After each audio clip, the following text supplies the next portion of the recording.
जय हिंद प्यारे बच्चों। मैं जितेंद्र कुमार पांडे आपका स्वागत करता हूं आपके अपने ही YouTube platform target with Jitendra पर। प्यारे बच्चों, हम लोगों का पार्ट ऑफ स्पीच का सीरीज चल रहा है जो कि लगभग समाप्त होने वाला है, आप लोग जानते हैं। अगर आप लोगों ने अभी तक इसे नहीं देखा है तो आप डिस्क्रिप्शन में आपको पूरे पार्ट ऑफ स्पीच का प्लेलिस्ट का लिंक मिल जाएगा, आप वहां से जाकर के देख लीजिए। यदि आप चैनल पर नए हैं, पहली बार हैं, तो आप चैनल को सब्सक्राइब कर लीजिए और बेल आइकन दबाना ना भूलें, जिससे आपको ऐसे ही महत्वपूर्ण अपडेट्स मिलती रहें। यहाँ पर आपको ग्रामर का कंप्लीट ग्रामर इंग्लिश का मिलेगा और उसके बाद में आप लोगों को कक्षा 10 और 12 के लिए बुक्स भी मिलेगा। हिंदी भी आपको यहाँ पर प्रोवाइड किया जाएगा और कक्षा 10 के बच्चों के लिए कुछ अतिरिक्त विषय जैसे कि एसएसटी है, चित्रकला है, इन सब से संबंधित विषय भी दिए जाएंगे। चलिए हम लोग शुरुआत करते हैं, और शुरुआत करने से पहले थोड़ा सा हम लोग देख लेते हैं कि इस पार्ट ऑफ स्पीच की सीरीज़ में अब तक हम लोगों ने क्या क्या पढ़ लिया है। तो बेटा, पार्ट ऑफ स्पीच की सीरीज़ में हम लोगों के जो 8 पार्ट्स होते हैं, 8 पार्ट्स में से हम लोग लगभग सबको पढ़ चुके हैं। यानी कि हम लोग नाउन को भी पढ़ चुके हैं, हम लोग प्रोनाउन को भी पढ़ चुके हैं, हम लोग इसके बाद में एडजेक्टिव भी पढ़ चुके हैं।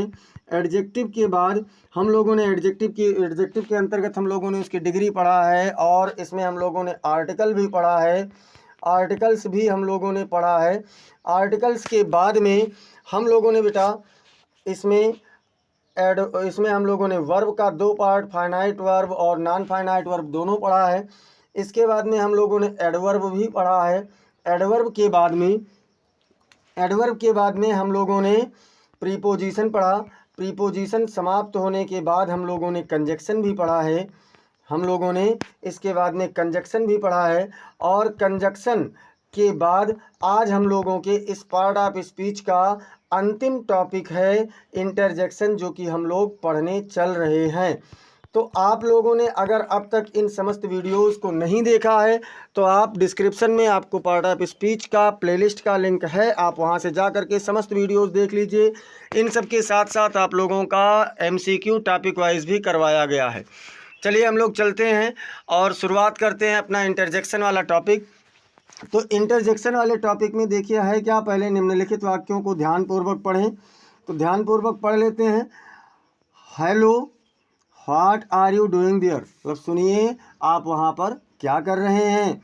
या फिर एलास, ही इज़ डाइड, हाय वह मर गया है। हुर्रा मतलब वाह, we have won the game, हम खेल जीत चुके हैं। यानी अरे, हैव दे गॉन, क्या वे जा चुके हैं। ओह अरे, I got such A freight, मैं इस तरीके से डर गया। लुक मतलब देखो, डोंट मेक ए नॉइज, शोर मत करो। अब यहाँ पर अगर बेटा हम लोग देखें तो क्या इन वाक्यों में हमें कुछ भिन्नताएं दिख रही हैं। तो जैसे देखिए यहाँ पर हेलो है, यहाँ पर एलास है, यहाँ पर हुर्रा है, है, ओह है और लुक है। इन सब को अगर हम लोग थोड़ा थोड़ा ध्यानपूर्वक देखें ना, तो ये सब कुछ ऐसे शब्द हैं जो अचानक भावों को प्रकट कर रहे हैं। क्या कर रहे हैं? अचानक भावों को प्रकट कर रहे हैं। तो क्या कहेंगे कि इन वाक्यों में हेलो, एलास, हुर्रा, आह, ओह, लुक, ये सभी शब्द अचानक भाव प्रकट करते हैं, इसलिए क्या है बेटा, तो इसीलिए ये इंटरजेक्शन है। ऐसे शब्द जो अचानक भाव प्रकट करें उन्हें हम क्या कहते हैं? उन्हें हम इंटरजेक्शन कहते हैं। अब अगर कोई आपसे पूछे कि तो फिर इंटरजेक्शन की परिभाषा भैया बता दीजिए, तो बिल्कुल बता दीजिए ना। इंटरजेक्शन मतलब होता है विस्मयादिबोधक अव्यय। क्या होता है बाबू? विस्मयादिबोधक अव्यय। अब डेफिनेशन में हम लोग देखते हैं, an interjection is a word which shows some sudden feelings of the heart. मतलब an interjection is a word which shows some sudden feelings of the heart, यानी एक विस्मयादिबोधक अव्यय वह शब्द है जो हृदय में उठने वाले अचानक भावों को प्रकट करता है। नॉर्मल भाव नहीं या नॉर्मल थिंकिंग नहीं, यहाँ पर क्या होना चाहिए? अचानक होनी चाहिए। तो ऐसे शब्दों को हम क्या कहते हैं बेटा? ऐसे शब्दों को विस्मय सूचक अव्यय कहते हैं। जैसे एग्जाम्पल्स में देख लीजिए कौन कौन से शब्द हैं। तो एग्जाम्पल्स में आप लोग क्या देखते हैं? जैसे बॉय है, बॉय नहीं, यहाँ पर जॉय होना चाहिए बेटा, ये मिसप्रिंट हो गया है, तो ये जॉय होना चाहिए। जॉय, जॉय मीन्स क्या होता है? प्रसन्नता। यहाँ पर प्रसन्नता का भाव है। ग्रीफ में इसमें कौन कौन से शब्द हैं? तो हुर्राह है, आहा है और हुज्जा है। हुर्राह, आहा और हुज्जा, ये क्या कर रहे हैं बेटा, तो ये प्रसन्नता प्रकट कर रहे हैं, जॉय प्रकट कर रहे हैं। दुख की बात करें ग्रीफ की, तो जैसे एलास है, आह है, ओह है, ये क्या कर रहे हैं, हाय या फिर अरे, ये आपके दुख को प्रकट कर रहे हैं, ग्रीफ है। इसके बाद सरप्राइज में देखिए, आश्चर्य में, तो हा और व्हाट, जैसे कहते हैं व्हाट ही इज डाइड, क्या वह मर गया है, तो ये क्या है, ये आपका आश्चर्य है। प्रेज में, प्रशंसा में, जैसे ब्रेवो है, वेल्डन है। हेट यानी नफरत में अगर देखें, घृणा में देखें तो सेम है, यानी शर्म करो भाई, तो ये क्या है, नफरत ही तो है। फाई फाई मतलब छी छी, ये भी आपका घृणा है या नफरत है। एड्रेस यानी संबोधन में देखें तो हेलो है, हो है, ये सभी शब्द हम लोग यहाँ पर क्या देखते हैं बेटा, कि ये सभी शब्द अचानक भाव को प्रकट करने वाले हैं। इनके अतिरिक्त और भी अन्य शब्द हैं, ऐसा नहीं है कि बस यही इतने शब्द हैं, और भी अन्य शब्द हैं जो प्रयोग किए जाते हैं। बस यहाँ पर आपको ये ध्यान रखना है कि इन शब्दों को याद रखना है, और कुछ इससे जो महत्वपूर्ण चीज़ें हैं वो देख लेते हैं। इंटरजेक्शन क्या होता है, वाक्य के आरंभ में आता है। इंटरजेक्शन क्या होता है बेटा, वाक्य के आरंभ में आता है, और इसके बाद मार्क ऑफ एक्सक्लेमेशन लगता है, यानी इसके बाद क्या लगता है, तो इसके बाद में विस्मयादिबोधक चिन्ह लगता है। ग्रामर की दृष्टि से वाक्य के अन्य शब्दों के साथ इसका कोई संबंध नहीं होता। अगर हम लोग ग्रामर से देखेंगे ना, तो ग्रामर में इसका अन्य शब्द के साथ कोई संबंध ही नहीं होता। जबकि हम लोगों ने पार्ट ऑफ स्पीच की परिभाषा पढ़ी थी कि वाक्य में जिन मतलब वाक्य के शब्दों का अलग अलग प्रयोग किया जाता है, अलग अलग रूपों में प्रयोग किया जाता है, उसे ही हम क्या कहते हैं, शब्द भेद कहते हैं। लेकिन अगर हम इसमें देखें तो ये आपका जो इंटरजेक्शन है, इसका कोई भी संबंध वाक्य के अन्य शब्दों के साथ में नहीं होता है। अब हम लोग बेटा देखिए, ये हमारा इससे संबंधित कुछ टॉपिक था। टॉपिक मतलब क्या, इसमें परिभाषाएं थी, कुछ और जो छोटी मोटी चीज़ें थी, बारीकियां थी, उनको बताया गया, हम लोगों ने जाना। और इसके बाद में अब हम लोग देखेंगे बेटा MCQ क्वेश्चंस, क्योंकि पार्ट ऑफ स्पीच में इंटरजेक्शन एक ऐसा टॉपिक है जिसका कोई बहुत ज़्यादा पार्ट या प्रकार नहीं होता है।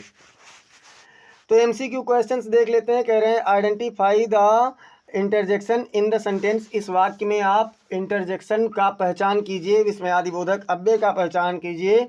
तो क्या है, जैसे कहा wow, what a beautiful view, wow मतलब अरे कितना सुंदर दृश्य है। अब यहाँ से आपको पूछ रहा है कि कौन सा इंटरजेक्शन वर्ड है, तो ये व्हाट है, या फिर व्यू है, या फिर वाओ है, या फिर ब्यूटीफुल है। तो बेटा जो व्हाटे है ना, ये भी आश्चर्य प्रकट करता है, लेकिन इसमें एक अलग से शब्द ही है, इसमें एक अलग से शब्द ही है, और वो कौन सा शब्द है, वाओ। तो ये वाओ आपका जो है, ये क्या है, यही आपका आंसर है, answer number C. Answer number C is the correct answer for आप क्वेश्चन नंबर 1। अब देखते हैं बेटा क्वेश्चन नंबर 2 हमारा क्या कह रहा है। तो क्वेश्चन नंबर 2 कह रहा है कि चूज द इंटरजेक्शन एक्सप्रेसिंग सारो, आपको ऐसे इंटरजेक्शन का प्रयोग करना है, चुनना है जो दुख प्रकट करता हो। तो यहाँ पर आप लोग कमेंट में आंसर भी बताते रहें। यहाँ पर देखिए लिखा हुआ he failed the final exam, वह अंतिम एग्ज़ाम में, अंतिम परीक्षा में असफल हो गया। तो अब यहाँ पर भरेंगे क्या, हुर्रे भरेंगे, या फिर एलास भरेंगे, या फिर ब्रेवो भरेंगे, या फिर वाओ भरेंगे। तो बेटा हुर्रे जो है, हुर्रे क्या करता है, ये प्रसन्नता प्रकट करता है। ब्रेवो क्या करता है, शाबाशी यानी अनुमोदन प्रकट करता है। और वाओ क्या करता है, ये आपका सरप्राइज़ प्रकट करता है। तो यहाँ पर हमें दुख वाला प्रकट करना है, तो इसके लिए क्या होगा, इसके लिए आपका ऑप्शन नंबर बी हो जाएगा। B for Bombay is the correct answer for question number 2, यानी एलास। अब हम लोग देखते हैं बेटा क्वेश्चन नंबर 3 क्या कह रहा है। क्वेश्चन नंबर 3 कह रहा है which of the following is not an interjection, इनमें से कौन सा एक इंटरजेक्शन नहीं है, विस्मयादिबोधक अव्यय नहीं है। क्या ऊप्स है, या फिर ऑफन है, या फिर आह है, या फिर ओह है। तो बेटा ऊप्स मतलब अरे, आ मतलब भी अरे, ओह मतलब भी अरे, लेकिन जो आपका ऑफन है ना, इसका मतलब होता है अक्सर या बार बार। और ये क्या है, तो ये आप लोगों का एडवर्ब ऑफ फ्रीक्वेंसी है, मतलब बारंबारता है, ये आपका एडवर्ब है बेटा। तो इसलिए इसका बी वाला ऑप्शन एकदम से सही जवाब होगा। अब चलते हैं क्वेश्चन नंबर 4 पर। क्वेश्चन नंबर 4 क्या कह रहा है। क्वेश्चन नंबर 4 कह रहा है what emotion does the interjection bravo expresses, मतलब ब्रेवो कौन सा भाव प्रकट करता है। ब्रेवो जो विस्मयादिबोधक शब्द है, ये कौन सा भाव प्रकट करता है? क्या ये सैडनेस प्रकट करता है, या फिर अप्रूवल और प्रेज प्रकट करता है, या फिर पेन प्रकट करता है, या फिर कन्फ्यूजन प्रकट करता है? तो इसमें कौन सा है बेटा? इसमें ये आपका अप्रूवल या फिर प्रेज अर्थात कि अनुमोदन या प्रशंसा। तो option number B is the correct answer for question number 4। यहाँ पर चौथे प्रश्न के लिए कौन सा विकल्प सही होगा? तो चौथे प्रश्न के लिए बी वाला विकल्प सही होगा। चलते हैं क्वेश्चन नंबर 5 पर। क्वेश्चन नंबर 5 क्या कह रहा है बेटा? क्वेश्चन नंबर 5 कह रहा है कंप्लीट द सेंटेंसेस, वाक्य को पूरा करो। I forgot my homework at home, मैं अपने गृह कार्य को घर पर भूल गया। मैं अपने गृह कार्य को घर पर भूल गया, तो क्या यहाँ पर ब्रेवो होगा? ब्रेवो मतलब शाबाश। तो भैया शाबाश, मैं अपना गृह कार्य घर पर भूल गया, या फिर ओह नो होगा, या फिर एलास होगा, या फिर हुर्रे होगा। तो बेटा हुर्रे प्रसन्नता प्रकट कर रहा है, एलास दुख प्रकट कर रहा है, ब्रेवो आपका जो है ये क्या प्रकट कर रहा है? तो ब्रेवो शाबाशी प्रकट कर रहा है। और ओह नो की अगर बात करें तो ओह नो क्या करता है? यानी अरे नहीं, मैं भूल गया। तो भैया ये थोड़ा सा सरप्राइज प्रकट कर रहा है, इसलिए यहाँ पर ऑप्शन नंबर बी आपका बिल्कुल सही जवाब होगा। क्वेश्चन नंबर 6 की ओर चलते हैं। क्वेश्चन नंबर 6 क्या कह रहा है बेटा? Which sentence uses an interjection correctly, कौन सा सेंटेंस, कौन से वाक्य में एक इंटरजेक्शन का सही प्रयोग हुआ है? देखिए कह रहे हैं हुर्रा वी वॉन, यानी वाह हम जीत गए, या फिर बी वाला ऑप्शन होगा हुर्रा वी वॉन, या सी वाला होगा, या फिर डी वाला होगा। तो बेटा बी वाले में होगा। क्यों? क्योंकि इन शब्दों के बाद में विस्मयादिबोधक चिन्ह होता है और वाक्य के अन्य शब्दों के साथ इनका कोई भी संबंध नहीं होता। तो ऑप्शन नंबर बी आपका करेक्ट आंसर है। अब चलते हैं क्वेश्चन नंबर 7 की ओर। क्वेश्चन नंबर 7 क्या कह रहा है? क्वेश्चन नंबर 7 आपका कह रहा है choose the interjection that expresses pain, आप उस इंटरजेक्शन का प्रयोग कीजिए, चयन कीजिए जो दर्द प्रकट करता है। तो क्या yippee होगा, या फिर वाव होगा, या फिर आउच होगा, या फिर अह होगा? अहोय। तो yippee नहीं होगा बेटा, ना ही वाव होगा, ना ही आउच मतलब अहोय होगा। यहाँ पर क्या होगा? आउच। जैसे आप लोग कभी चल रहे हो, ठोकर लग जाता है, चोट लग जाता है, तो आप कहते हैं आउच। आउच मतलब क्या है? चोट प्रकट करता है, दर्द प्रकट करता है। अब हम लोग चलते हैं क्वेश्चन नंबर 8 की ओर। क्वेश्चन नंबर 8 क्या कह रहा है? Which interjection is used to express surprise, कौन सा विस्मय सूचक एक आश्चर्य प्रकट करता है? क्या हेलो है? नहीं, हेलो आपका अटेंशन प्रकट करता है, ध्यान आकर्षण करता है। ओ की बात करें तो अरे, या फिर एलास मतलब दुख यानी हाय, या फिर ब्रेवो मतलब शाबाश। तो बेटा यहाँ पर जो ओ है ना, यही क्या करता है? ऑप्शन नंबर बी, यही आपका सरप्राइज प्रकट करता है, आश्चर्य प्रकट करता है। क्वेश्चन नंबर 9 की ओर चलते हैं। क्वेश्चन नंबर 9 क्या कह रहा है? Pick the interjection that is greeting, आप उस इंटरजेक्शन का चयन कीजिए जो स्वागत प्रकट करता है। तो स्वागत कौन प्रकट करेगा? क्या एलास होगा, या फिर हेलो होगा, या फिर आउच होगा, या फिर हे होगा? तो देखिए हेलो मतलब ध्यान आकर्षण, जब आप कहीं पहुंचते हैं तो कहते हैं हेलो हाय, ये चलता है ना। तो यहाँ पर क्या होगा बेटा? हेलो होगा। क्या होगा? हेलो होगा। Option number B is the correct answer for question number 9। अब हम लोग चल रहे हैं क्वेश्चन नंबर 10 की ओर। क्वेश्चन नंबर 10 कह रहा है what kind of feeling does EP express, EP क्या करता है? ईपी, तो ईपी क्या करेगा बेटा? क्या ये पेन प्रकट करता है, या फिर जॉय, या फिर फेयर, या फिर डिसगस्ट? तो बेटा पेन मतलब दर्द होता है, जो कि ईपी नहीं प्रकट करता है। जॉय की बात करें तो प्रसन्नता भी नहीं प्रकट करता है। डिसगस्ट मतलब अपमान, ये भी नहीं प्रकट करता है। तो ये करता क्या है? ये फेयर प्रकट करता है। Option number C is the correct answer for question number 10। अब हम लोग चलते हैं क्वेश्चन नंबर 11 की ओर। क्वेश्चन नंबर 11 क्या कहता है बेटा? क्वेश्चन नंबर 11 आपका कह रहा है कि which interjection is used to attract someone's attention, कौन सा ऐसा इंटरजेक्शन है जो किसी का ध्यान अपनी ओर आकर्षित करने के लिए प्रयोग किया जाता है? क्या ऊप्स है, या फिर हे है, या फिर एलास है, या फिर याइक्स है? तो देखिए जब आप किसी को बुलाते हैं ना तो क्या कहते हैं? हे यहाँ आओ। तो मतलब हे क्या है? हे आपका ऑप्शन नंबर बी, ये ध्यान आकर्षण के लिए प्रयोग किया जाता है, इसलिए आपका option B is the correct answer. अब चलते हैं क्वेश्चन नंबर 12 की ओर। क्वेश्चन नंबर 12 क्या कह रहा है?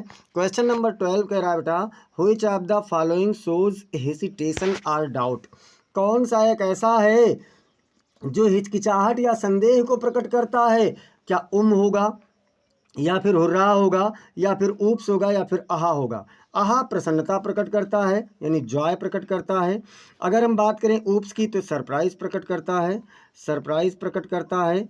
और अगर हम बात करें हुर्रा की तो ये भी जॉय प्रकट करता है, लेकिन जो है ये हेसिटेशन या फिर डाउट प्रकट करता है, यानी option number A is the correct answer. अब चलते हैं क्वेश्चन नंबर 13 की ओर। क्वेश्चन नंबर 13 क्या कह रहा है? तो क्वेश्चन नंबर 13 कह रहा है बेटा choose the interjection expressing realization. आपको एक ऐसे इंटरजेक्शन का प्रयोग करना है जो वास्तविकता को प्रकट करता है कि यहाँ पर वाव होगा या फिर ऊप्स होगा या फिर आहा होगा या फिर एलास होगा। तो बेटा इसमें आपका ऊप्स होगा। Option number B is the correct answer. ठीक है, अब हम लोग चलते हैं क्वेश्चन नंबर 14 की ओर। क्वेश्चन नंबर 14 कह रहा है identify the interjection in the sentence. इस वाक्य में आप विस्मयादिबोधक अव्यय का पहचान कीजिए। तो क्या यहाँ पर ऊप्स होगा, मतलब आई होगा या फिर मेड होगा या फिर मेक होगा या ऊप्स होगा। आई आपका प्रोनाउन है। आई क्या है बेटा? तो आई प्रोनाउन है। और अगर हम बात करें मेड का तो ये आपका वर्ब है। अगर बात करें मिस्टेक की तो ये आपका नाउन है। और अगर हम बात करें ऊप्स की तो ये आपका इंटरजेक्शन है। इसलिए option number D is the correct answer for this question. Question number 15 चलते हैं, देखते हैं। क्वेश्चन नंबर 15 कह रहा है choose the correct interjection to complete the sentence. इस वाक्य को पूरा करने के लिए आप क्या करें? इस वाक्य को पूरा करने के लिए आप लोग सही इंटरजेक्शन का चयन कीजिए। तो कह रहे हैं डॉट डॉट है, उसके बाद में that roller coaster was terrifying. वो रोलर कोस्टर जो था, मतलब रोलर जिसको आप लोग जानते हैं ना सड़क वड़क बनाने के समय, वो डरावना था। तो अब यहाँ पर क्या हुर्रा होगा या फिर ब्रेवो होगा या फिर याइक्स होगा या फिर ओप्स होगा। तो याइक्स जो है बेटा ये फियर प्रकट करता है, मतलब डर प्रकट करता है। इसलिए option number C is the correct answer. और इस प्रकार से बेटा आज हम लोगों ने जो पार्ट ऑफ स्पीच हमारा है ना, पार्ट्स ऑफ स्पीच की पूरी सीरीज को हम लोगों ने समाप्त कर लिया है। और बहुत ही बेहद ही शानदार तरीके से बारीकियों को समझते हुए फुल कॉन्सेप्चुअल क्लास और एमसीक्यू यानी मल्टीपल चॉइस क्वेश्चंस के साथ में हम लोगों ने इसे समाप्त किया। अब इसके बाद में आप लोगों के मन में संदेह होगा कि कौन सा टॉपिक शुरुआत किया जाएगा। तो मैं आपको बता दूं, मैं आप लोगों को अब इसके बाद में ट्रांसलेशन का टॉपिक बेटा शुरू करने वाला हूं।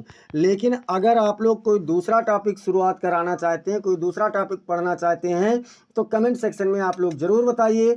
फिर हम लोग कल शाम को 6 बजे मिलेंगे। उससे पहले अगर आप लोगों ने अभी तक चैनल को सब्सक्राइब नहीं किया है तो चैनल को सब्सक्राइब कर लीजिए, क्लास को लाइक कर दीजिए और अपने मित्रों के पास इसे शेयर कर दीजिए। और कमेंट सेक्शन में आप लोग ये ज़रूर बताएं कि आपका कितना सही गया, वीडियो कैसा था, और साथ ही साथ इसके बाद में कौन सा टॉपिक शुरू किया जाए। हालांकि अभी अगर आप लोग कुछ नहीं बता रहे हैं तो मैं ट्रांसलेशन शुरू करूंगा। तब तक के लिए जय हिंद, जय भारत।